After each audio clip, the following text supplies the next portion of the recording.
na ganglia.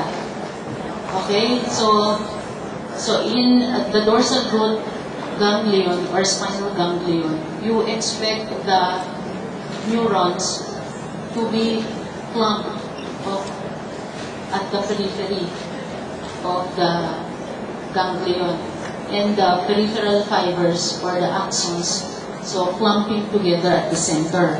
Okay? Pagka sympathetic ganglia, the fibers and the neurons, more or less, are homogeneously distributed throughout the entire structure. Okay? Okay, so this is higher magnification of the cells found in the DRG or your spinal ganglion. So classify pointed cells according to the number of processes. Pseudo-unipolar, so that means it has a single process that divides into your central or peripheral processes. Okay? So, identify pointed cell. Ano yung mga yan? Okay, so di ba yung mga cuboidal cells that make up the inner layer of cell that surrounds your pseudo-unipolar neurons are called what? Satellite cells. Okay? So the outer layer is actually made up mainly of your connective tissue. Di ba? Okay, identify pointed structure. Nucleus, di ba? Okay. So, identify pointed area, cytoplasm. So, ang point ko lang doon, okay, we can actually use, kasi ang neuron mo is actually a good slide, okay, for us to be able to demonstrate yung mga parts ng cell mo under light microscopy. Diba?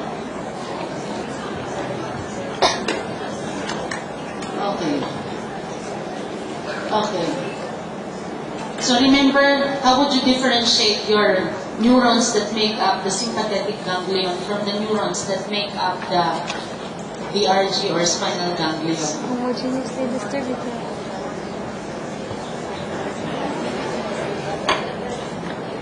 Diba sabi ng libro nyo, mas maraming satellite cells sa pseudo-unipolar neurons kesa sa neurons that make up your sympathetic ganglion. Pero ito, classify the neurons or the cells according to function.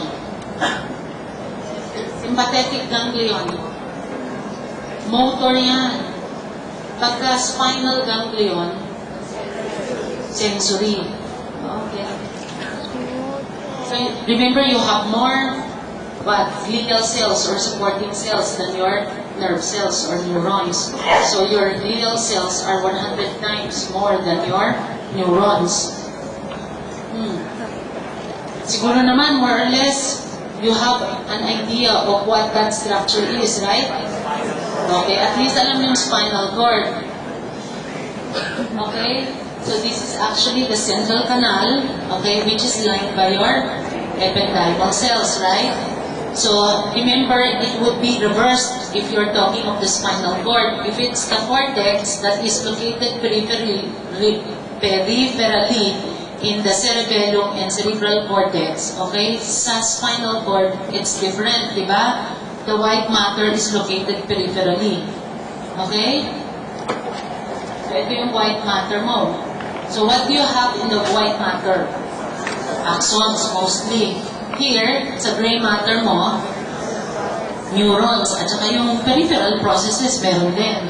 Yung mga supporting cells, meron din. Okay? So this is actually the dorsal horn. This is the ventral horn, right? So, syempre, yung mga neurons there are sensory in function. Down below, in the ventral horn, are motor in function. Okay? So, another staining of your spinal cord. Okay?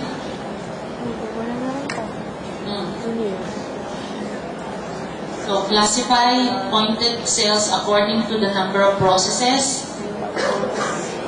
Multipolar, according to function. Actually, I really do not know. Diba? Kung hindi ko alam that the cells were actually magnified cells of the previous slide, I really wouldn't know kung anong klase yan. Kaya, I will give you a clue. So, halimbawa, if we want you to classify the neurons located at the ventral horn of the spinal cord according to function, we will be showing you the structure under a lower magnification para alam nyo na it's the spinal cord.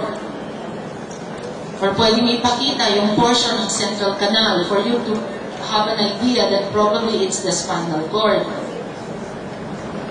Diba? So, dapat merong relationship din minsan sa histology. Ayan. So, ependyma. Kung hindi ko lang alam na central canal yan, sasabihin ko, it's simple cuboidal or simple columnar na epithelium, di ba?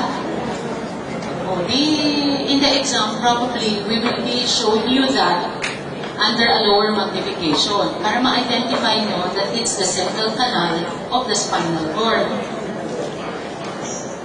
Kasi minsan some of the students would ask me questions in the lab and they expect me to identify all the structures under a very high magnification.